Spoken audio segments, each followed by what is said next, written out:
بسم الله الرحمن الرحيم الذي خلق الموت والحياة ليبلوكم أيكم أحسن عملا وقال الله تعالى في موضع آخر بسم الله الرحمن الرحيم إن الأبرار لفي نعيم وإن الفجار لفي جحيم وقال الله تعالى في موضع آخر بسم الله الرحمن الرحيم يا أيتها النفس المطمئنة ارجعي إلى ربك راضية مرضية فادخلي في عبادي وادخلي جنتي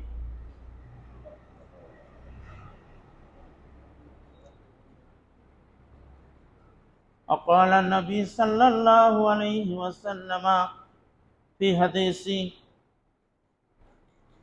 الأنبياء ثم الأمثال فالأمثال فيبتلي الرجل على حسب دينه فإن كان دينه صلبا أشتد بلاءه وإن كان في دينه ركة ابتلي على حسب دينه فما يبرأ البلاء بالعبد حتى يتركه يمشي على الأرض ما عليه خطية وقال النبي صلى الله عليه وسلم في موضع آخر عذابا لأمر المؤمن إن أمره كله خير وليس ذاك لأحد إلا للمؤمن إن أصابته سراء شكر فكان خيرا له وإن أصابته ضراء صبر فكان خيرا له إلى الحديث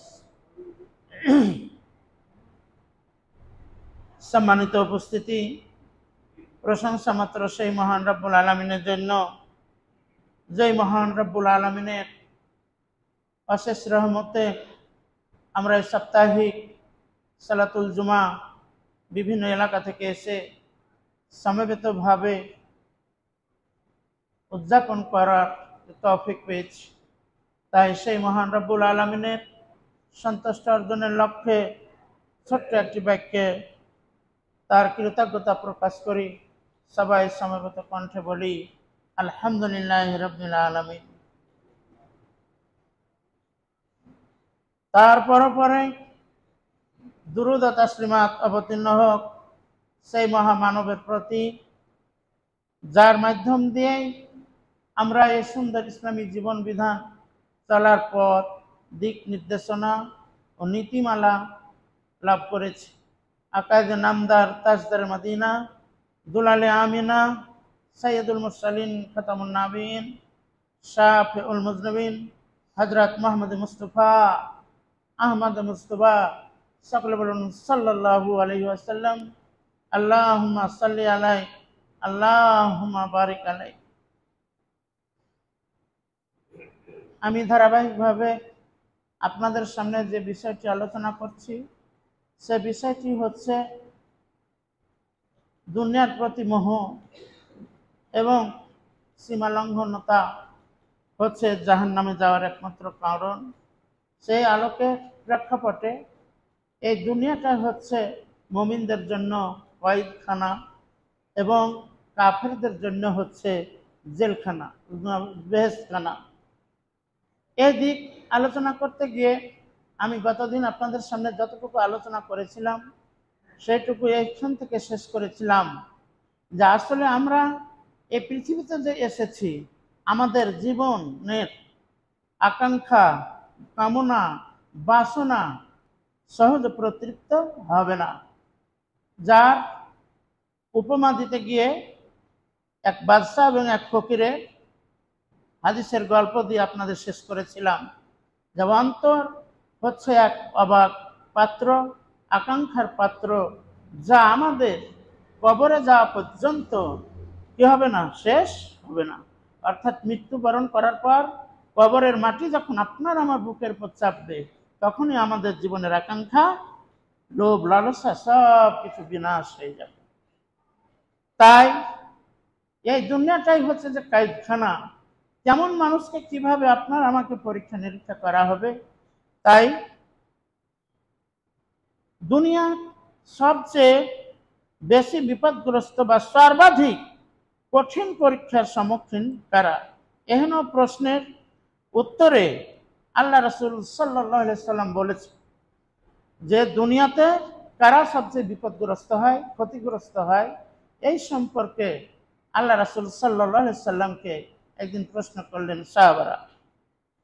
আল্লাহ রাসূল সাল্লাল্লাহু আলাইহি সাল্লাম বললেন, আল আম্বিয়া ও সুম্মাল আমসাল ফাল আমসাল ফায়ুবতালা আর রাজুল আলা হাসবে দীনি।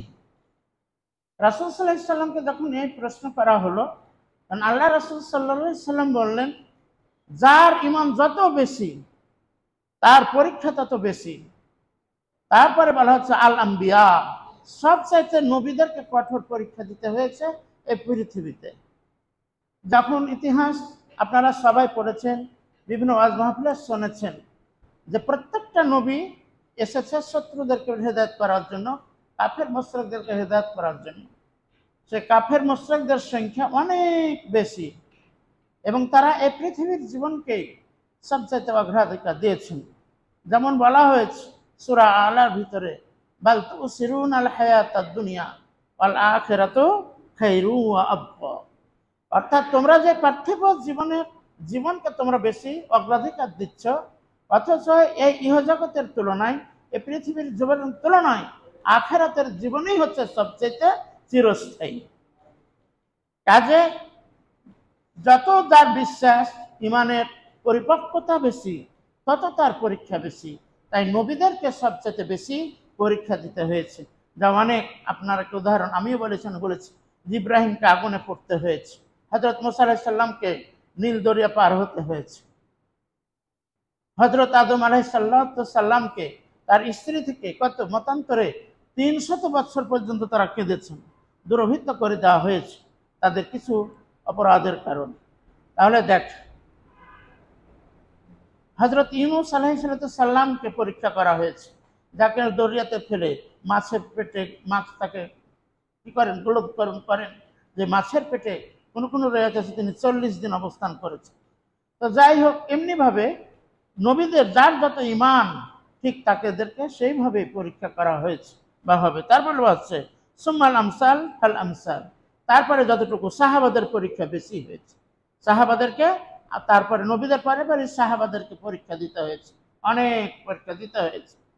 যেমন সাদ বিন ওয়াক্কাস উদাহরণস্বরূপ বলা হচ্ছে, একজন যেমন ফেরাউনের স্ত্রী বিবি আয়েশাকে যখন তার ঈমান পরিপক্ক ছিল, তার দু পায়ে দুটা উট দিয়ে দু পায়ে বেঁধে দুদিকে কি করা হয়েছিল, হাঁকানো হয়েছিল এবং তার দেহ দ্বিখণ্ডিত হয়ে গেছিল। বলুন, এহেন শাস্তি সেই কাফের দিয়েছিল, তার স্বামী ওই স্ত্রীকে এভাবে শাস্তি দিয়েছিল। তাহলে তাদের ঈমান অটল। তাকে কি দেখতে দিয়েছিল যে হে বিবি আয়েশা, তুমি এই জীবনের সুখ চাও না, আখিরাতের সুখ চাও? বিবি আয়েশা আল্লাহর কাছে প্রশ্ন করে, হে আল্লাহ, আমাকে যেভাবে শাস্তি দেওয়া হচ্ছে, আমার ঈমান আমি পরিপক্ক রেখেছি, তবে এর ফলে আমার উপহার কি? আল্লাহর পক্ষ থেকে বিবি আয়েশার সামনে জান্নাতকে তুলে ধরা হয়েছিল যে এই মরণের পরে তুমি আসবে, এই জান্নাত তোমার জন্য কি অপেক্ষা করছে, তুমি জান্নাতে আসবে, মরার সাথে সাথে তোমার আত্মা কিভাবে শান্তি পেয়ে যাবে। বলুন সুবহানাল্লাহি ওয়া বিহামদিহি। তো এমনি ভাবে পরীক্ষা করা হয়েছে সবাইকে, যার যত ঈমানের স্তর হচ্ছে ফায়ুবতালিয়া, এভাবে ইবতালিয়া রাজুল আলা হাসবে দীনি। তো এমনি ভাবে প্রত্যেকটা মানুষকে তার ঈমান অনুযায়ী, তার কতটুকু অন্তরে বিশ্বাস আছে, সে অনুযায়ী তাকে কি করা হবে, পরীক্ষা নিরীক্ষা করা হবে। ফাইন কানা দীনুহু সুলমান ইস্তাদ্দা বালাউহু, যদি কোনো ব্যক্তির দিনটাকে সঠিক পথে থাকে তাহলে ইস্তাদ্দা বালাউহু, তাহলে তার পরীক্ষাটা অত্যন্ত কঠিন হবে। ওয়াইন কানা ফি দীনিহি, আর যদি দুনিয়ার ব্যাপারে তার নম্রতা থাকে, নমনীয়তা থাকে, রিক্কাতুন ইবতালিয়া আলা হাসবে দীনি, তার যতটুকু বিশ্বাস সেইভাবে তাকে প্রতিদান দেওয়া হবে। ফামা ইয়াবরাহুল বালা বিল আবদ, বলছে মানুষের কাছে, মানুষের সাথে বিপদ আপদ সব সময় কি আছে, রয়েছে, বিপদের ভিতরে থাকবেই মানুষ। হাত্তা ইয়াতরুকাহু ইয়ামসি আলাল আরজি মা আলাইহি খাতিয়াতুন, এমন কি তাকে ছেড়ে দেওয়া হবে তার উপরে যে যেটা চায়, যেটা অর্জন করছে, অর্থাৎ খাতিয়া, বৃদ্ধাচরণ যারা করছে, নবী রাসূলের বৃদ্ধাচরণ করছে। এই হাদিস বর্ণনা হয়েছে তিরমিজি, ইবনে মাজাহ, দারমি, মিসকাত, হাদিস নম্বর 1562।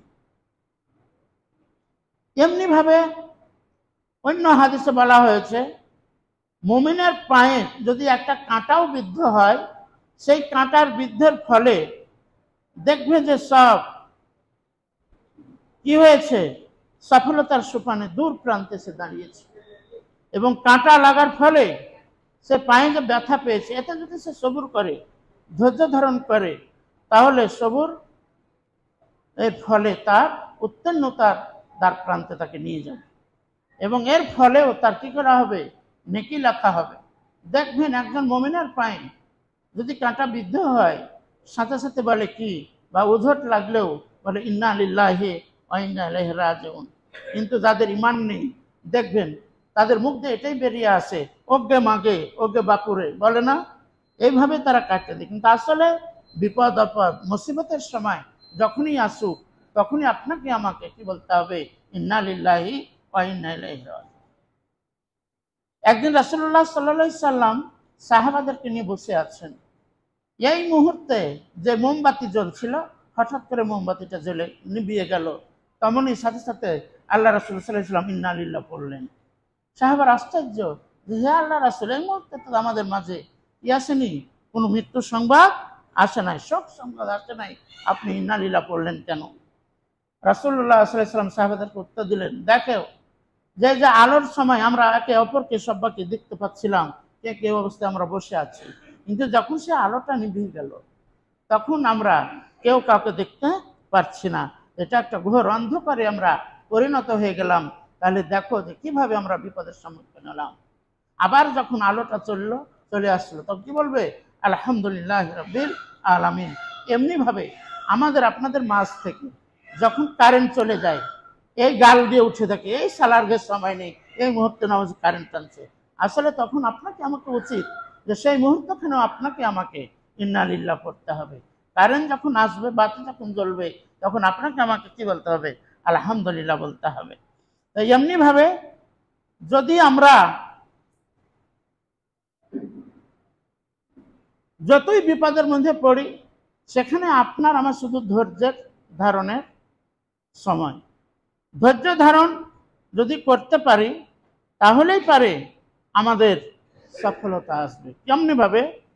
এভাবে আল্লাহ রাসূল সাল্লাল্লাহু আলাইহি সাল্লাম হাদিসের মধ্যে বর্ণনা করছেন, আজাবান লে আমরিন মুমিন, বলছে সেই মুমিন মর্দে মুজাহিদ ব্যক্তির জন্য কি আশ্চর্যজনক হওয়া। কেননা ইন্না আমরাহু কুল্লুহু খায়রুন, যে একজন মুমিনের প্রত্যেকটাই কথাই কি হবে, তার জন্য ভালো কল্যাণ বয়ে আনবে, ভালো বয়ে আনবে। কল্যাণ ও ভালো ছাড়া, বরকত ছাড়া তার কিছু লাভ হবে না। ওয়ালাইসা যাকালে আহাদিন ইল্লা লিল মুমিন, কিন্তু এই সময় একমাত্র ধৈর্য ধারণ সবরের ক্ষমতা কারা রাখে? যারা ঈমান রেখেছে, আল্লাহর প্রতি সাক্ষাতের বিশ্বাস রেখেছে, কিয়ামত অনুষ্ঠিত হবে এর উপর বিশ্বাস রয়েছে, জাহান্নামে যাবে কাফেররা এরপর বিশ্বাস রেখেছে, মুমিনেরা জান্নাতে যাবে এর প্রতি যারা বিশ্বাস রেখেছে। এই কারণে বলা হচ্ছে এর উপর ধৈর্য ধারণ করা মুমিন ছাড়া কাহরের শক্তি নেই। এমন করে যে মুমিনেরা কি থাকবে, ইন আসাবাতহু সাররা, বলছে যখন কোনো মুমিনের কাছে শুভ সংবাদ এসে পৌঁছে যায়, একটা ভালো খবর যখন আসে, তখন কি করে? সাকারা, সে কৃতজ্ঞতা প্রকাশ করে। ফাকানা খায়রান লাহু, আলহামদুলিল্লাহ বলে সে কৃতজ্ঞতা জ্ঞাপন করে। তো বলছে খায়রান লাহু, ফাকানা খায়রান লাহু, এটা তার জন্য হলো কল্যাণ যদি শুকর জ্ঞাপন করে। বলছে ওয়াইন আসাবাতহু যাররা, বলছে কোনো মুমিনের কাছে যদি বিপদ এসে সম্মুখীন হয়, কোনো বিপদের সম্মুখীন হয়, এই মুহূর্তে সাবারা, সে যদি ধৈর্য ধারণ করতে পারে, তাহলে পারে ফাকানা খায়রান লাহু, এটাও তার জন্য কল্যাণ হবে, কল্যাণ বয়ে আনবে। কল্যাণ ছাড়া তার কিছু আসবে না, শুধু ধৈর্যের প্রয়োজন।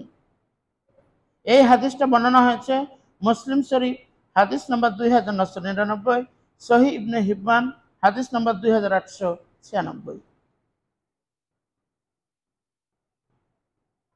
আসলে বলা হচ্ছে জাহান্নামের শাস্তির পরশে মানুষ দুনিয়ার সকল বিলাসিতা ভুলে যায়।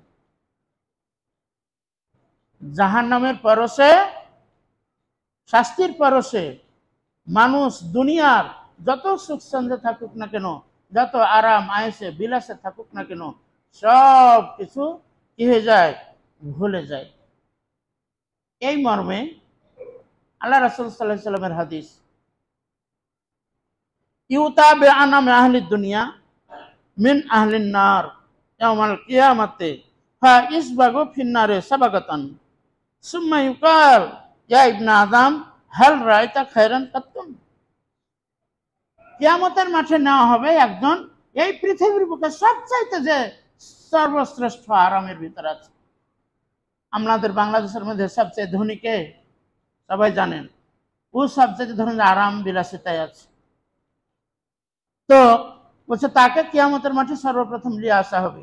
দুনিয়ার বুকে যে সবচাইতে বিরাট সম্পদের, অঢের সম্পদের মালিক, আরাম আয়েসে তার দিনাতিপাত করেছিল, তাদেরকে কি করা হবে? নিয়ে আসা হবে কিয়ামতের মাঠে, যাদের জন্য জাহান্নাম নির্ধারিত ছিল। তো বলছে ইয়াউমাল কিয়ামাতে, কিয়ামতের দিন, হা ইসবাগু ফিন্নারে সাবগাতান, বলছে সেই কাফের, সে বিলাসী ব্যক্তিকে কি করবে? জাহান্নামের আগুনে একটু ঠাকাবে। প্রথমে কি বলছে? ইউতা ফি আহলিন নার, যে ফা ইসবাগু ফিন্নারে সাবগাতান, জাহান্নামের আগুন তাকে কিছুটা ঢেলে দেওয়া, তার জাহান্নামের আগুন রঙিনত করা হবে। সাবগাতান মানে জাহান্নামের আগুনে তাকে কিছুটা পরিবেষ্টন করা হবে, তারপরে তাকে আবার টেনে আনা হবে।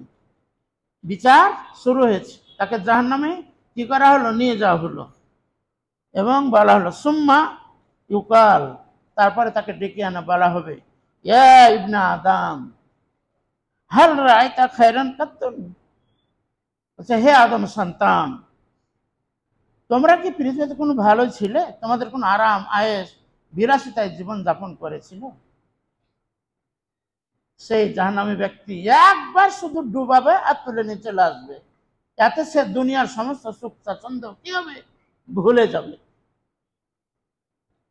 হাল রায়তা খায়রান কাতুন, কোনো ভালো ভিতর ছিলে? হাল মাররা বেকা নাইমুন কাতুন, তোমার উপর দেখি কোনো অনুগ্রহ নিয়ামত অতিবাহিত করেছে? ফায়াকুল, সে বলবে লা আল্লাহে রব্বি, শপথ সে আল্লাহ, হে আমার রব, আমি কোনোদিন দুনিয়াতে একটুকু বিলাসিতার ভিতরে ছিলাম না, আরাম আয়েসে ছিলাম না, কোনো কষ্টে ছিলাম, কোনো কিছু আমার বিলাসিতা ছিল না। একটু আগুনের ফেলার কারণে এই দুনিয়ার সুখ স্বাচ্ছন্দ্য সব সে ভুলে যাবে।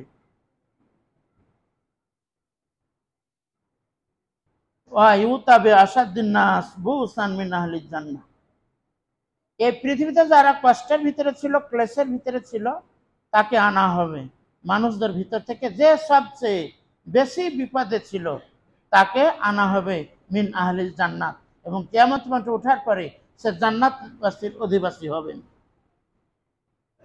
ফায়ুসবাগু সাবগাতান ফিল জান্নাহ, এমনি ভাবে তাকে জান্নাতের ভিতরে প্রবেশ করানো হবে, করার পরেই আবার তাকে কি করা হবে, টেনে নিয়ে আনা হবে, বের করা হবে।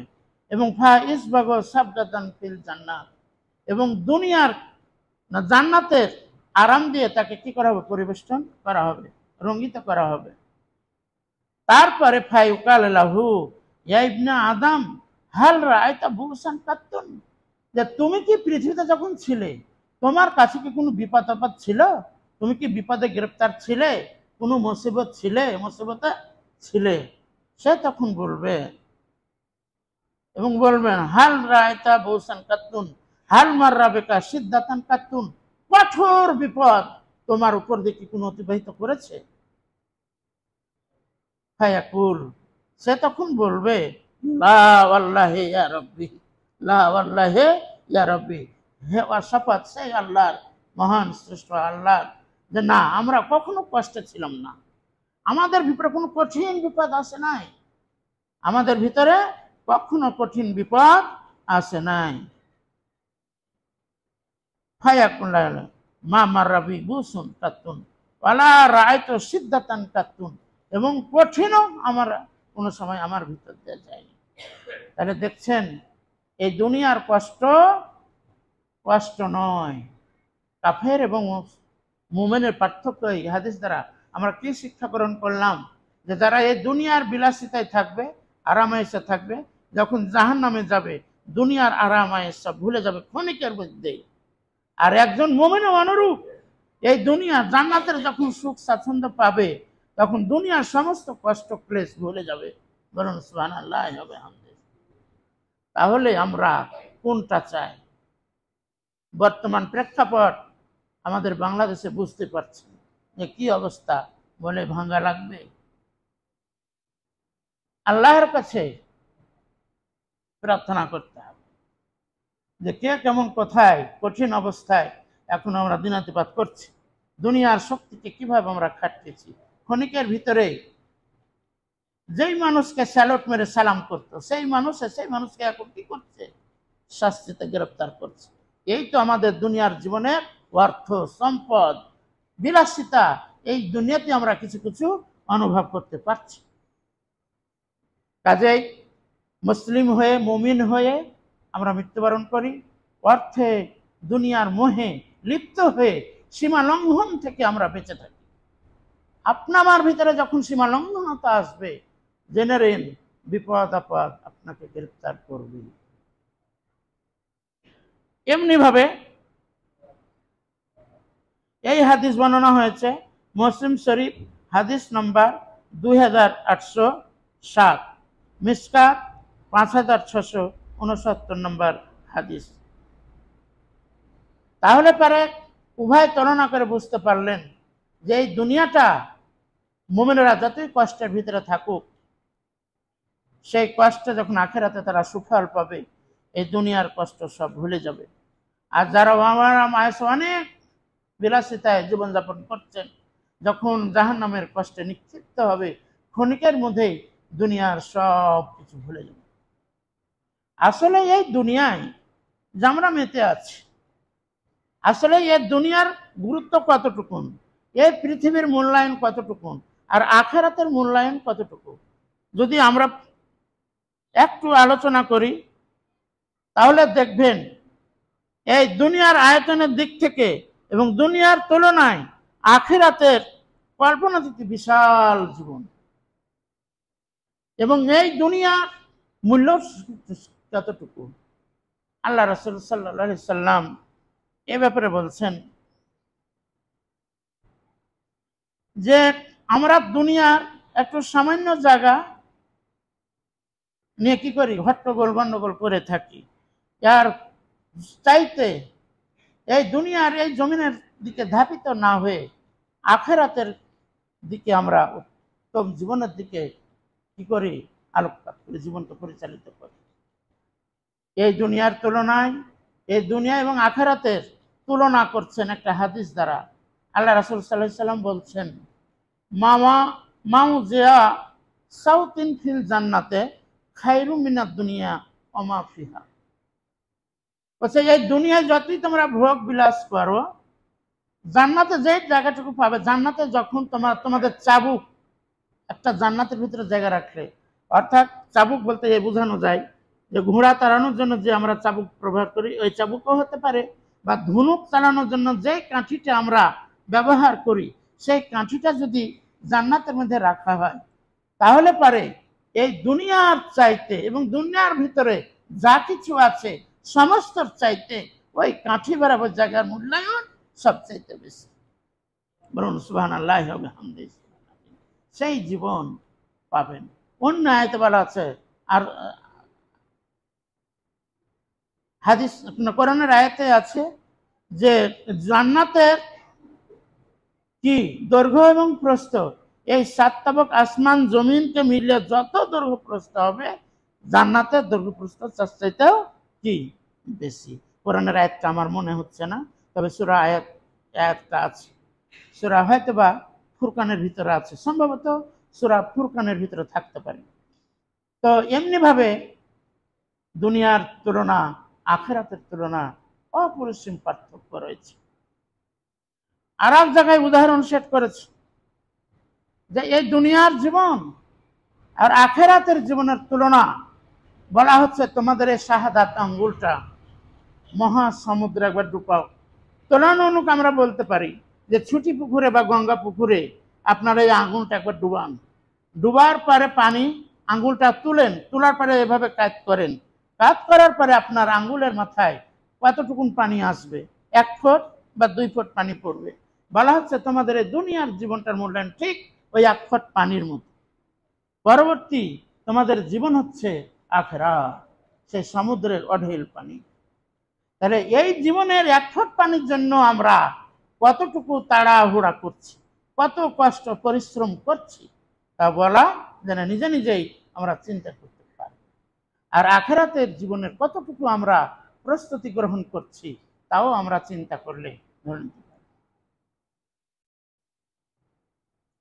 তাহলে এই দুনিয়া সম্পর্কে বলা হচ্ছে দুনিয়ার মোহ, এই দুনিয়ার মোহ এবং অস্থিরতা ও দারিদ্রতার একটা কারণ। দারিদ্রতার একটা কারণ এই দুনিয়ার প্রতি আমাদের মোহ, দুনিয়ার প্রতি আপনার আমার বেশি অগ্রাধিকার, জীবন বিলাসী হতে চায়। অথচ আপনার আবার জীবনের মূল্যায়ন কতটুকু? আমি হয়তো আপনাদের সামনে এখন বক্তব্য রাখছি, একটা কথা বলছি, আর একটা কথা নাও বলতে পারি, মৃত্যু হয়ে যেতে পারে, মৃত্যু হয়ে যেতে পারে। কাজে আমরা সব সময় অনেক, আর একটা হাদিসের গল্প আছে যে আমরা জান্নাত দুনিয়া এবং জাহান্নাম আখিরাতের তুলনা কতটুকু হতে পারে। কাজে আমরা সর্বদা দুনিয়ামুখী না হয়ে আখিরাতমুখী জীবন পরিচালনা করার চেষ্টা করি এবং দুনিয়ার মোহ ভুলে গিয়ে আখিরাতের মোহে মহিমান্বিত হই। এই প্রত্যাশা রেখে আমি আমার বক্তব্য শেষ করছি। বলার মাধ্যমে ভুল ত্রুটি ক্ষমা করবেন। ওমা আলাইনা ইল্লাল বালাগ। এই দুনিয়া এবং আখিরাত সম্পর্কে কয়েকটি হাদিস আছে, ইনশাআল্লাহ সামনের জুমায় আপনাদের সামনে আলোচনা করা হবে। আখিরাতের আর দুনিয়ার তুলনা কিরূপ এবং একজন মুমিন কোথায় যাবে, কাফের কোথায় যাবে, একটু চিন্তা ভাবনা করে জীবন পরিচালনা করবেন। আবারও বলছি, এই প্রত্যাশা রেখে আমার আলোচনা শেষ করছি। বলার মাধ্যমে ক্ষমা করবেন। ওমা আলাইনা ইল্লাল বালাগ। বারাকাল্লাহু লানা ওয়া লাকুম ফিল কুরআনিল আযীম ওয়া নাফা'না ওয়া ইয়্যাকুম বিল যিকরিল হাকীম ইন্নাহু তাআলা যাওয়াদুন কারীমুন মালিকুন বারুর রাউফুর।